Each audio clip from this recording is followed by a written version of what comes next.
After picking up win number one, Notre Dame will travel to Fayetteville to take on their second high-powered offensive SEC squad of 2025.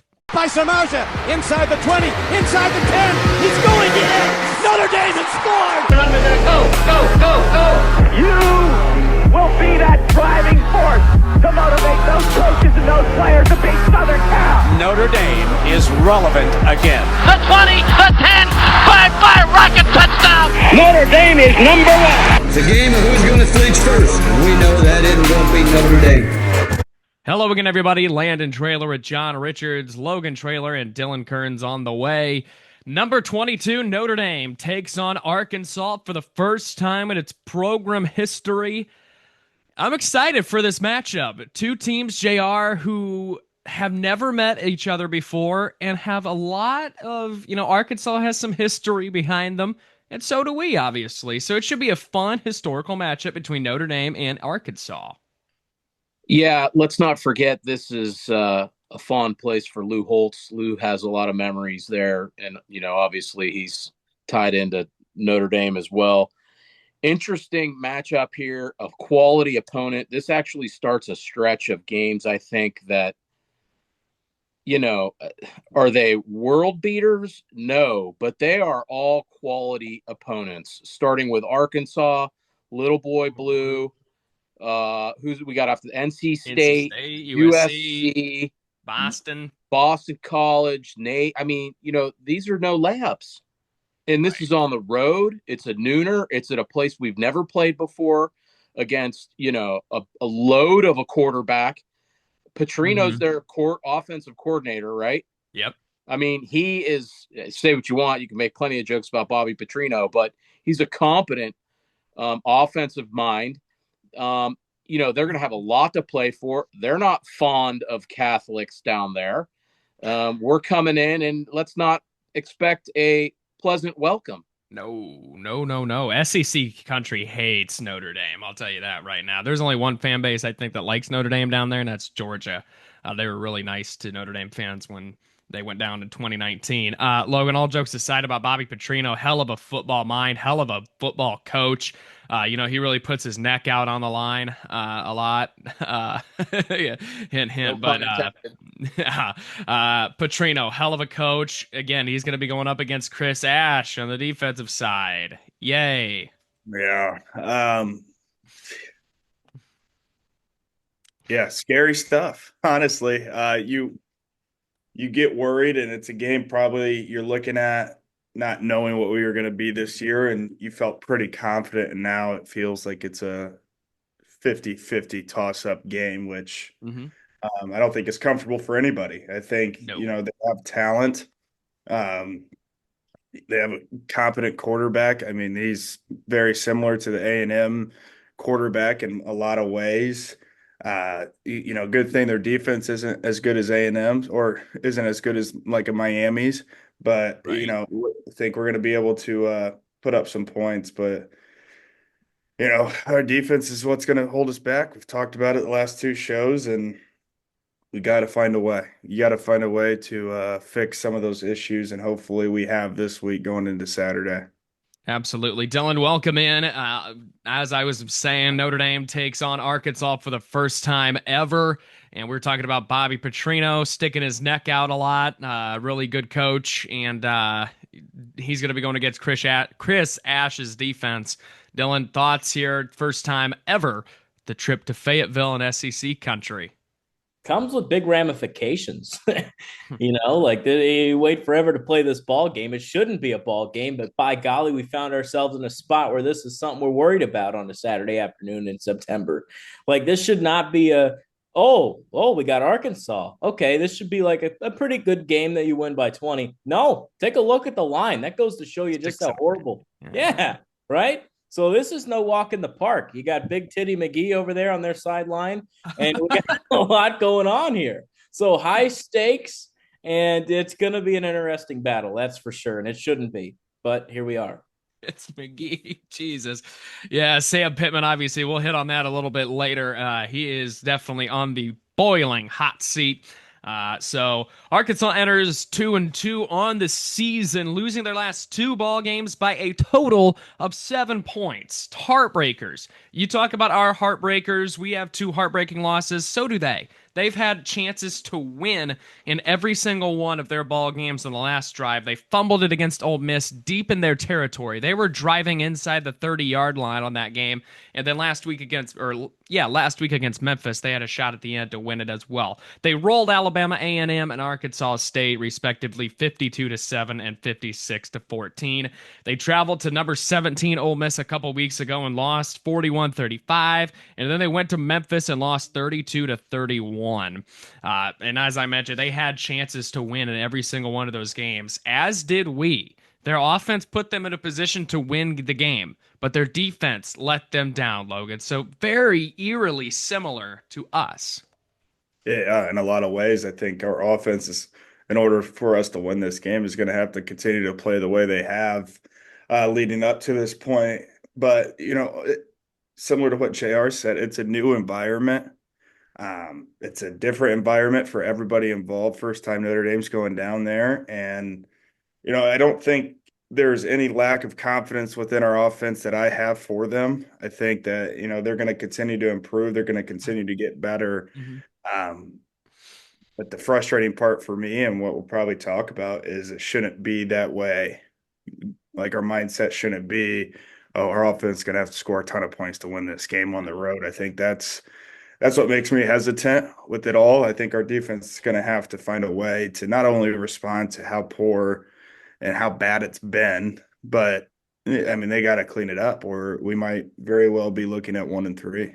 Yeah, we might very well get blown out.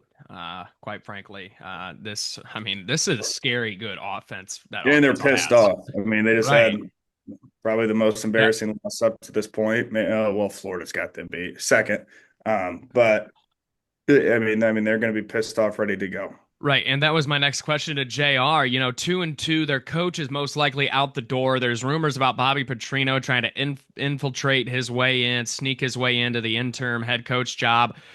What is the what's the attitude of this team? 2-2, coaches on the line, just not good vibes. No, some people are surprised he's still here this year, but we talked about our critical stretch. Look at it is brutal. I mean, their schedule is an absolute gauntlet. And the schedule alone could get this guy fired. Petrino, the weasel that he is, I don't know if he wants to step into that. I mean, after they play us, they're at Tennessee, they got A&M, they got Auburn, Mississippi State, little breather there, at LSU, at Texas, Missouri at home. I mean, they could lose virtually every single right. If that kind of stuff is going on there, that's good for us. I mean, I'm not gonna bitch and moan about that. Right. We'll take every break that we can get. We need every bit of help that we can get. But you can't take them lightly. One game at a time, 1 week at a time, and we got to be laser focused going on the road. Absolutely, we do. That's going to be a rocking atmosphere as well. No doubt about it at noon. Offensively, they are clicking. I'll tell you that. 43 points per game, 324 pass yards per game, 227 rush yards per game. They have thrown 4 interceptions from Taylor Green, along with 2 fumbles on the season. And speaking of their senior quarterback, Taylor Green, he's put up 1,191 yards already this year. 4 games, 12 touchdowns. He leads the team in rushing with 360 yards, 2 touchdowns. This kid's a bowling ball. Dylan, we thought we had it bad with Marcel Reed. Try this kid. He's an absolute bowling ball, wrecking ball, whatever you want to say. He's big. Muted there. -1 to Kearns for the mute. That's, anybody could score on this defense at this given time. So I'm not concerned. Like, obviously we can break down these players and what they bring to the table. And I understand that, I think this quarterback is pretty solid. To your credit, bowling ball, downhill, dual threat. They put up points, man. They put up over 30 in every game this year.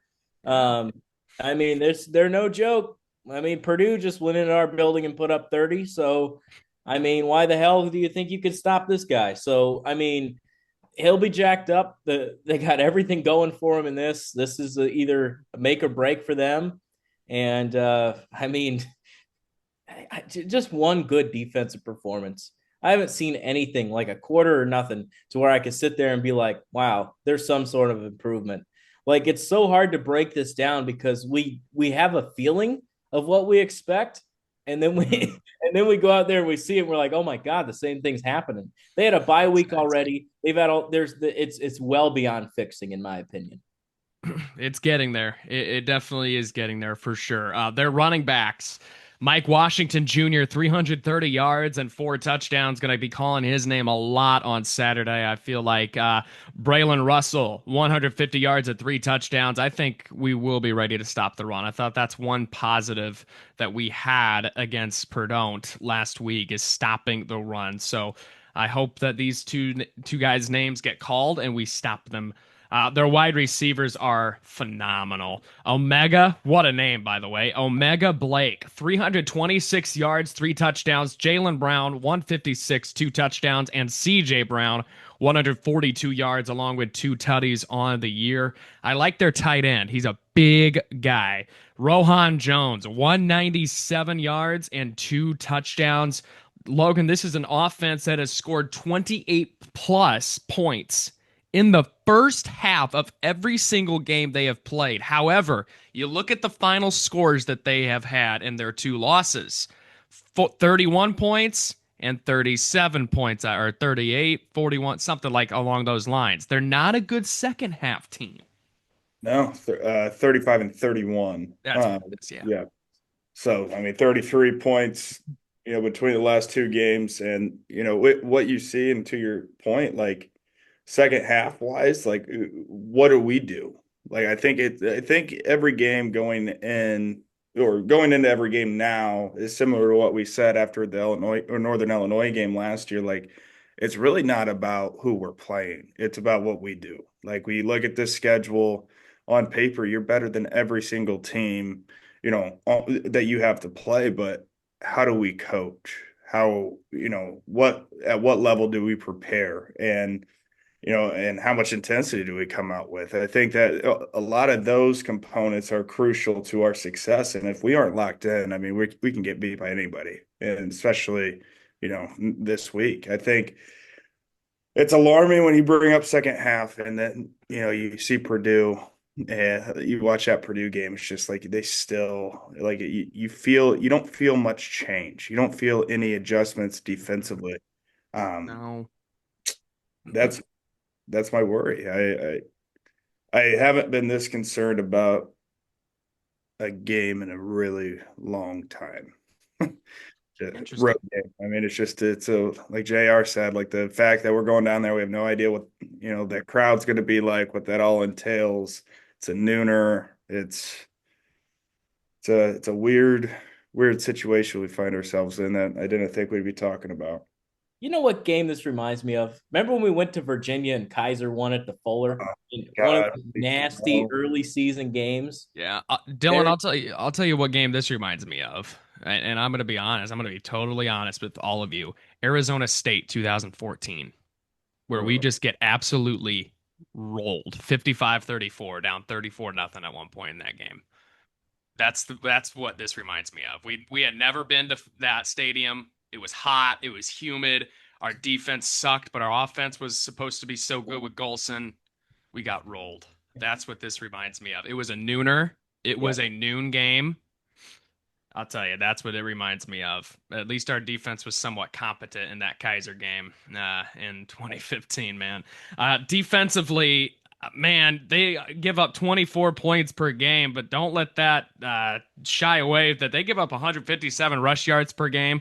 They gave up 290 last week at Memphis. 290 at Memphis. I'm not saying Memphis is, on the level of UCLA or Northwestern, but Memphis rushing 290 against an SEC team, JR, that's unheard of.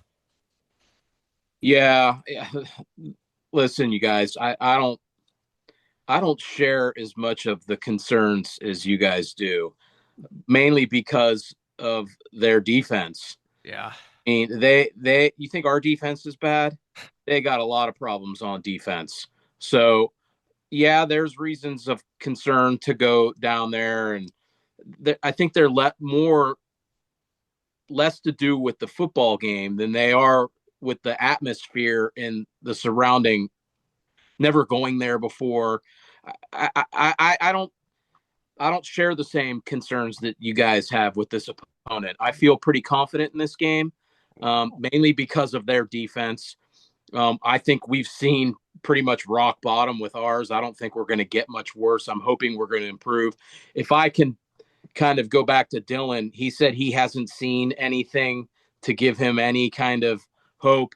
I disagree with that. I think the back end of the Purdue game, I started to see some resemblance of some things that we've seen in the past with this defense. I think there's been a little bit of a leadership takeover, and I think we're going to be okay going down there, guys, mainly because of Arkansas's defense.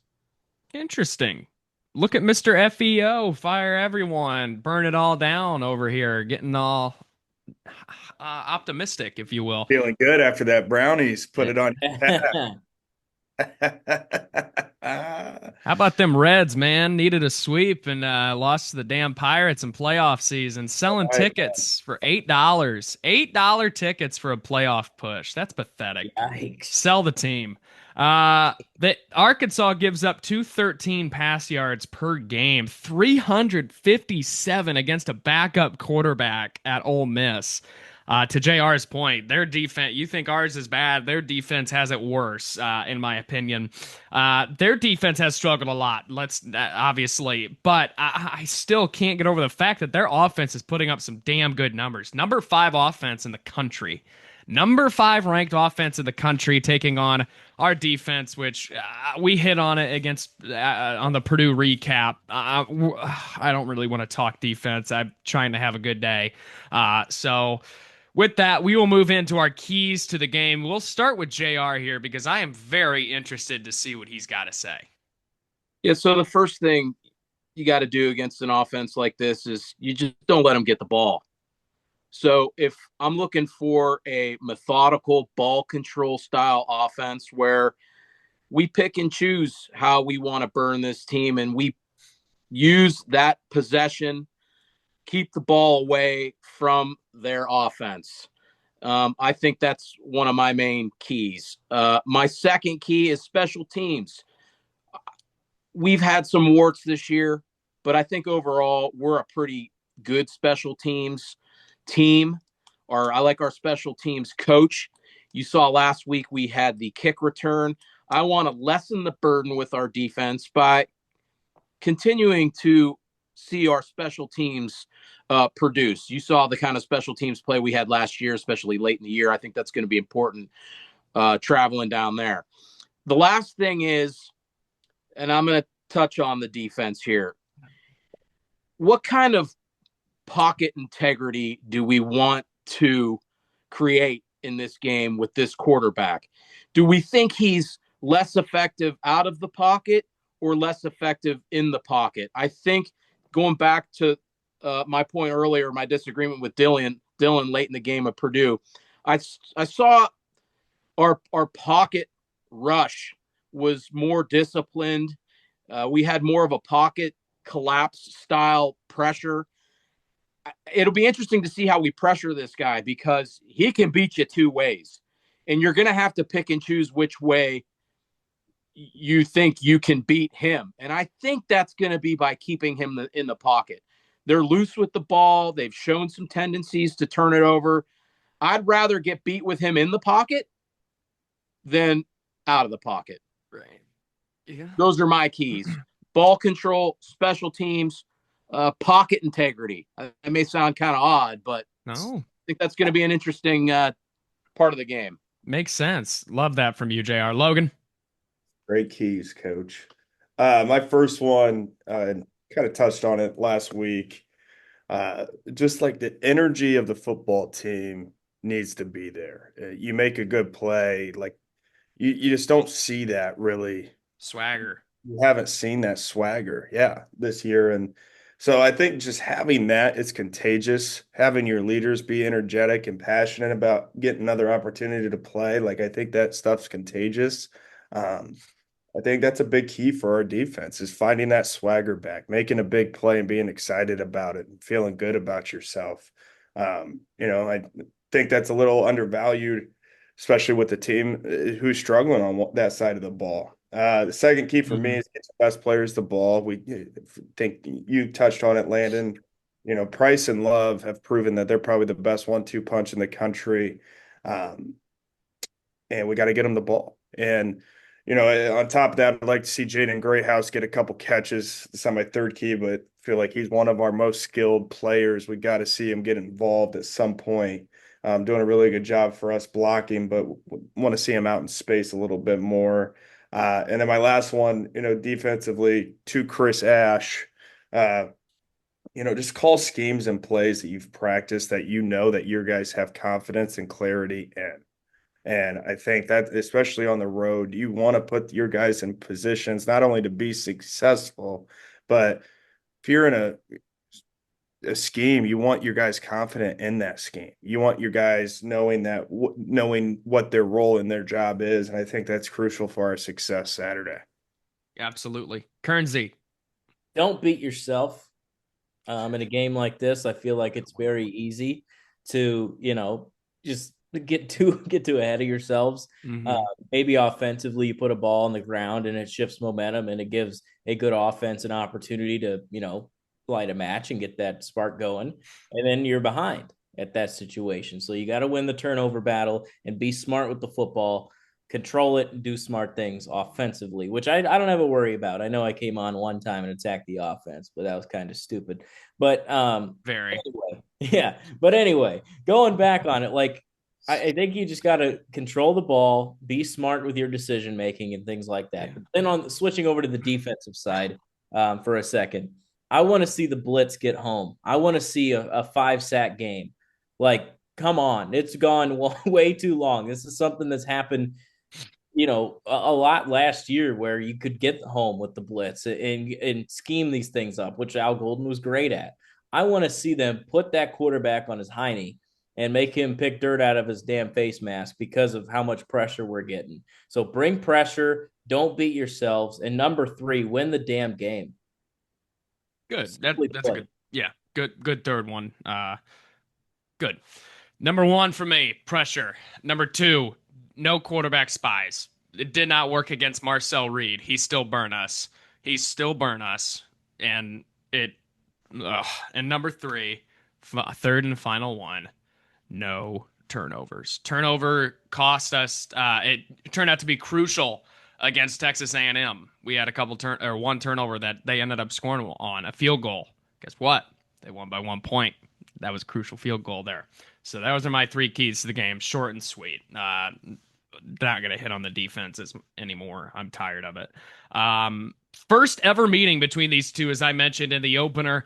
Notre Dame is 31-21 versus SEC teams, minus Oklahoma and Texas. Since 2010, the Irish are 5-5 against the SEC, minus Oklahoma and Texas. On the road since 2010, 1-1 against the SEC. Lost at Georgia and won at Texas A&M. The last time we played 2 SEC teams in the regular season was in 2001, Texas A&M and Tennessee. However, A&M was not officially part of the SEC, and I tried to do my research as best as I could. If I'm wrong, let me know in the comments. If we got a stat geek, it's never happened. I went all the way back to 1973, and I could not find that we played a real SEC opponent who was in the SEC at the time. So 2001 was the only one I could find, and A&M wasn't even a part of the SEC. Time now for the Week 5 picks. Wow, we're heating up, boys. Can't believe we're already in Week 5. Here's the standings after Week 4. In dead last place, myself at 79-22. Second place is Dylan Kearns, 80-21. Third place, JR, 81-20. And Logan is in first place, 83-18. He just keeps on moving. The train. Lead, JR. Build up now. The train keeps moving there for Mr. Logan. All right, we'll start with the Brian Koberger prison inmate game of the week. This week it ought to be Bobby Petrino prison inmate game of the week. UCLA 0-3 at 1-2 Northwestern, 3:30 p.m. on the Big Ten Network. Northwestern -6.5 at home. So what's the rule if the coach is terminated or leaves mid-year, kids are able to transfer? 30-day window. 30-day window. Okay.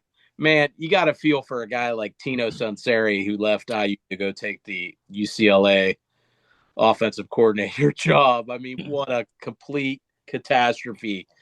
They seemed to be turning the corner towards the end of last year, but man, give me Northwestern. Northwestern. Northwestern. All going out of turn here. I got Northwestern as well in this one. Man, UCLA is going to go 0-12. People are saying this is their last shot at a win, and looking at their schedule, it quite frankly is. Non-ranked game of the week. I only got one. The non-ranked slate is kind of blah this week. So Louisville at Pitt, 12 p.m. on ESPN2. Line? 3.5 Louisville. Logan, you're first. Oh, I am first. I'm sorry. I'm taking the Cardinals. Yeah, I'll go Louisville. Louisville. I'll go Pitt. Louisville. Uncle Pat.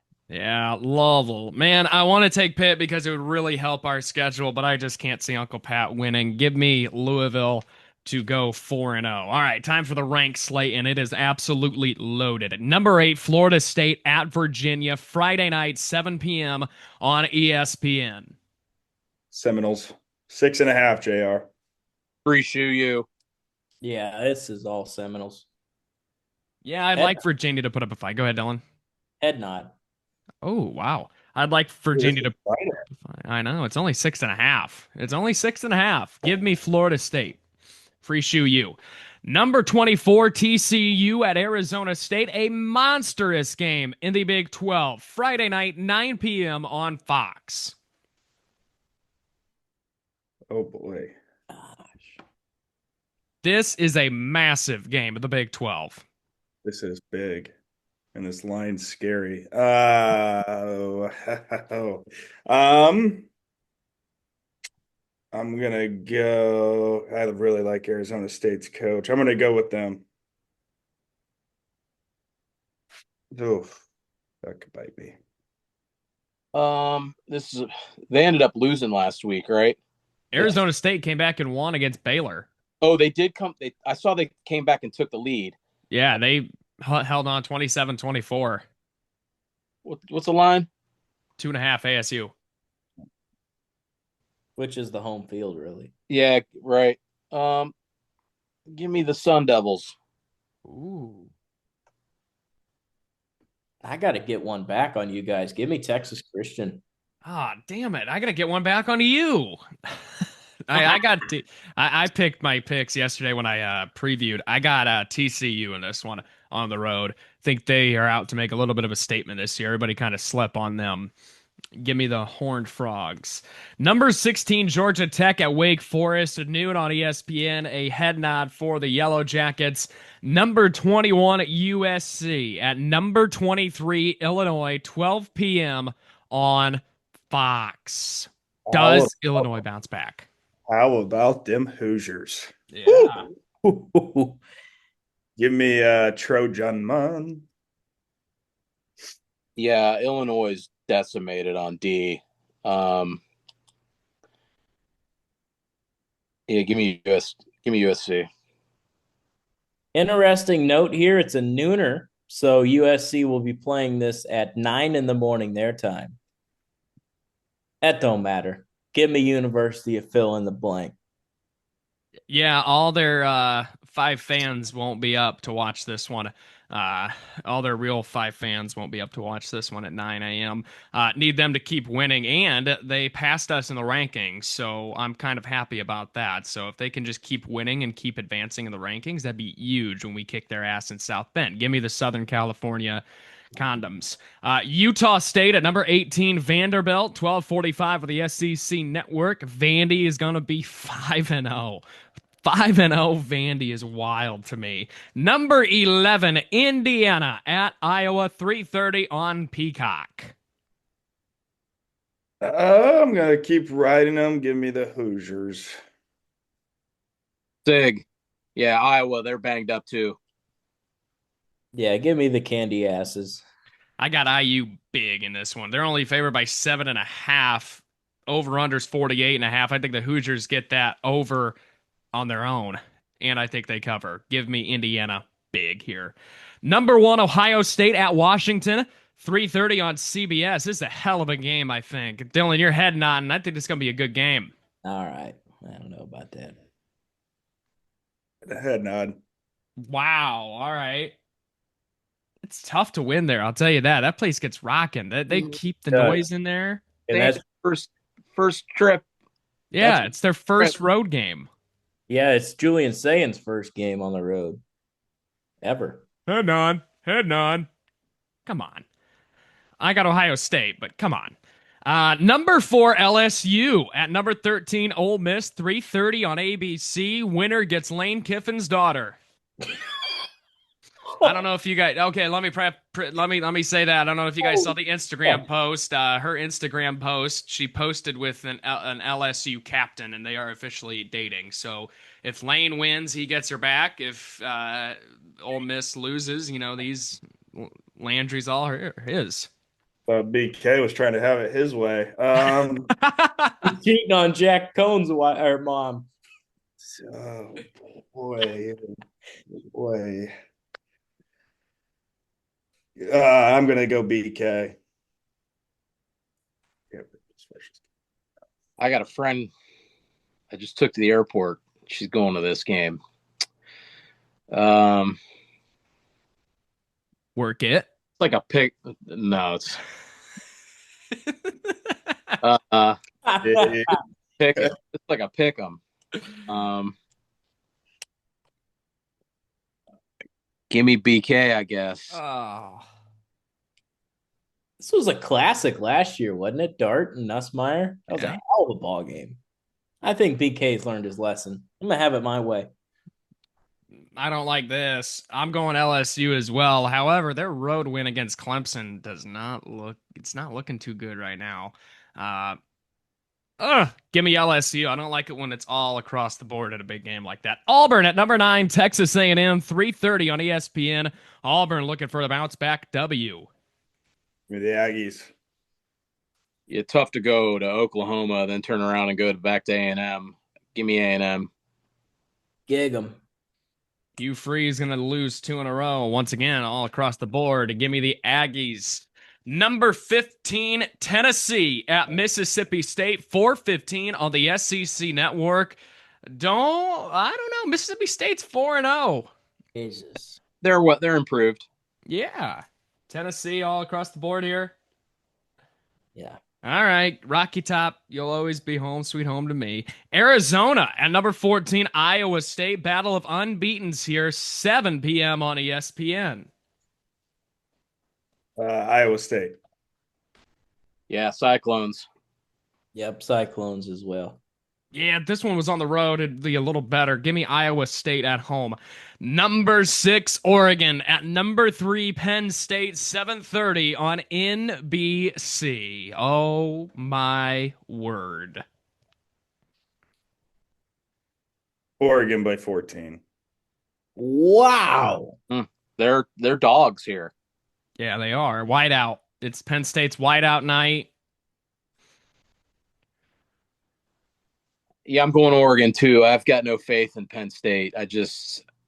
I worry about Oregon going on the road and being able to produce, but yeah, give me Oregon. No tickle me. Oh, there's going to be some tickling. Little geography here, fellas.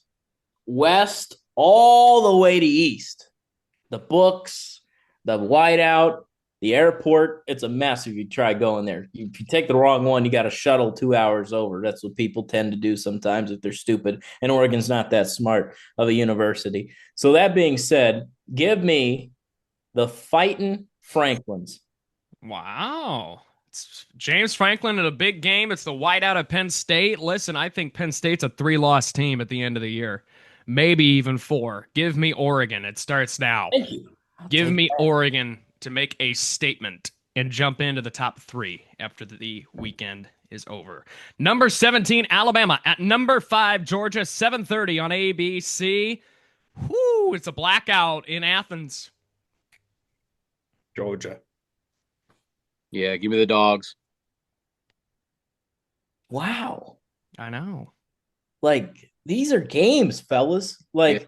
I just got you guys on Penn State. Dare I take the other way around? Yeah. Dare you you take the last spot from Landon? Oh my gosh. Give me the incest. Let's go, Alabama. Wow. Give me the Dogs at home in their black jerseys, I think. Move along here. Dylan, you said these are some games this week. Here's a chance for you. UMass at number 20, Missouri, 7:30 on ESPNU. JR, I know this is your boy Drink, but he has an obsession with UMass. This is like the 3rd straight year they're going to play each other. I digress. Number 25, BYU at Colorado. Here's my boy Prime, 10:15 on ESPN. Mormons. The Mormons. Yeah, Prime's finding it difficult. Give me BYU. Brigham Young. Give me Michael Jackson, you. Have not said that one in a long, long time. Wow, that's a blast from the past. It's what, 2020? Yeah, Michael Jackson. Yeah, give me BYU in this one. I'm in love with the Mormons, Dylan. All right, number 22, Notre Dame at Arkansas, 12 p.m. on ABC. Dave Pash on the call. He's going to do it. I did it against A&M, and he's going to do it here. He's doing it. I had 45-42 Arkansas written down, but I'm going to flip that and go 49-45 Notre Dame. Can't do it. 49-45 ND. Yeah. Can't do it. I had very similar numbers with my score prediction as well. So, blue and gold Oh, shit. has us winning this game 34-17. Dang. They had us beating Purdue 54-3. And they had us beating A&M 27-20 and losing to Pitt 23-20. I would get a new magazine. I am going Oh, boy. Notre Dame 41, Arkansas 30. Ooh. Okay. I'll live. I'm going to take the Razorbacks. Okay. God. To lose this game. Razorbacks 37, Irish 34. I am taking big swings here. This is either going to sink or swim me in the standings. But as you guys keep trying to believe in this defense, I'm going to accept the fact that we're going to lose more ball games than we probably should this year, and that might come this week. Can't even be mad at it. I've flip-flopped back and forth. I do my previews on Monday nights, Tuesday mornings. Have yet to make a pick on this one. Arkansas 42-37. Wow. It's my final prediction. Not happy about it. Hate it. But it is what it is. So with that being said, we are back on Monday to recap this Arkansas game. It's a nooner on Saturday. Monday's recap, I will be coming to you live from Signetti Town, Signettiville. I will be in Signettiville, Bloomington, Indiana for that one. So, with that being said, have a wonderful rest of your week, everybody. Irish Razorbacks, noon on ABC. Go Irish.